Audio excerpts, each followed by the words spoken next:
They smile in the face of death. They defy the heavens without hesitation. They carry only a single letter, the mysterious D. But what if this D isn't just about a new dawn? What if it marks a far older battle? A clash between life itself and a corrupted god. In the stormy sea of One Piece's lore, few names whisper as ominously as Imu. Most believe this figure to be a mere immortal monarch hiding behind a vacant throne. But what if Imu is something far more ancient, far more unnatural? Imagine a being not just of immense age, but of a different essence, a cosmic force, a primordial usurper who emerged during the chaos of the Void Century, not to bring peace, but to silence evolution itself. Imu's rule is not just tyranny, it is stagnation, a parasite against freedom, a corruption that runs counter to the very pulse of life in the One Piece world. And if life is symbolized by the sea, then Imu may be the enemy of the sea itself. The mysterious great kingdom, long erased from history, may have once stood as the embodiment of natural freedom and dynamic progress, not just technologically advanced, but spiritually aligned with the world's true rhythm. Imu's rise wasn't just a conquest, it was the moment balance was broken.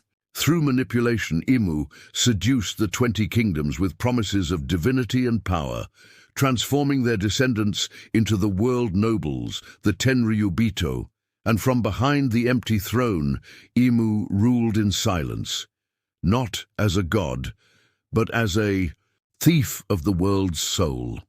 In this distorted world, the ones who bear the name D are not random rebels. They are biological and spiritual anomalies, resonating with something ancient and wild. They don't just fight the world government, they disrupt it. Their smiles at death, not just bravery but defiance, a declaration that Imu's grip on destiny does not hold sway over them. Their storms, literal and symbolic, because wherever the D goes, the unnatural order breaks. Could the D be descendants of the original enemies of Imu, or are they individuals born with a spark that refuses to be controlled? Whatever the truth, they carry a will older than nations, a will that cannot be killed. Now, what of the devil fruits?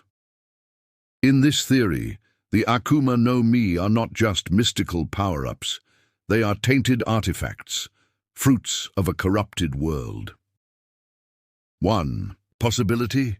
They are literal manifestations of Imu's dark influence, creations of a demonic energy unleashed in the Void Century.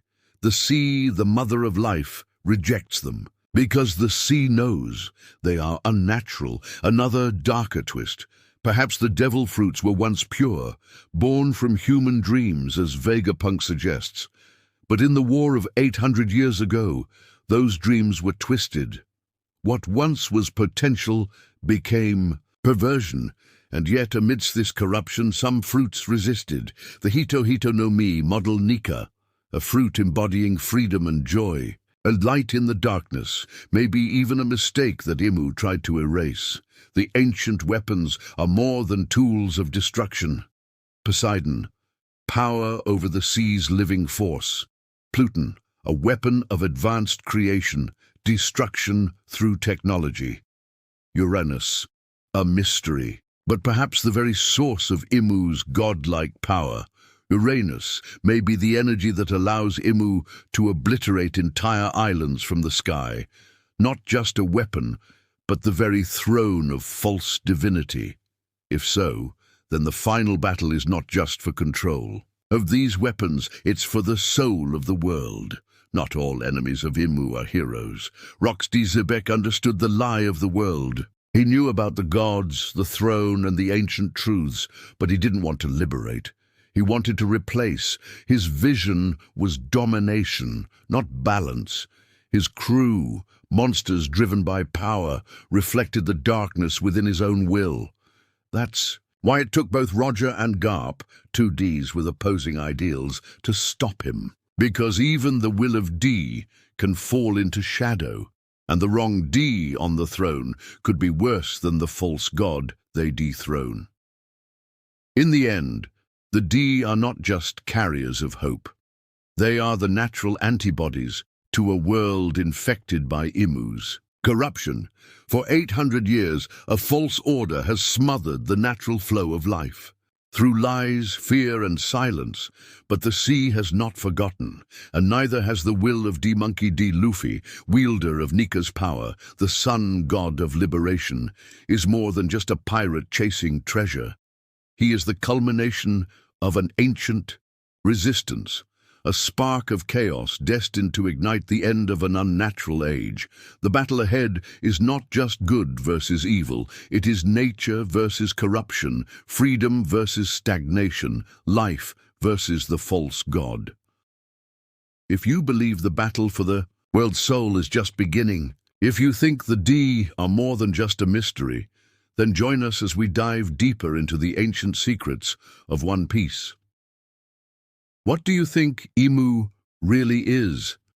Could Uranus be the source of divine destruction? Let us know in the comments. And don't forget to like, subscribe, and ring the bell, because the truth is only just beginning to surface. This is One Piece Secrets.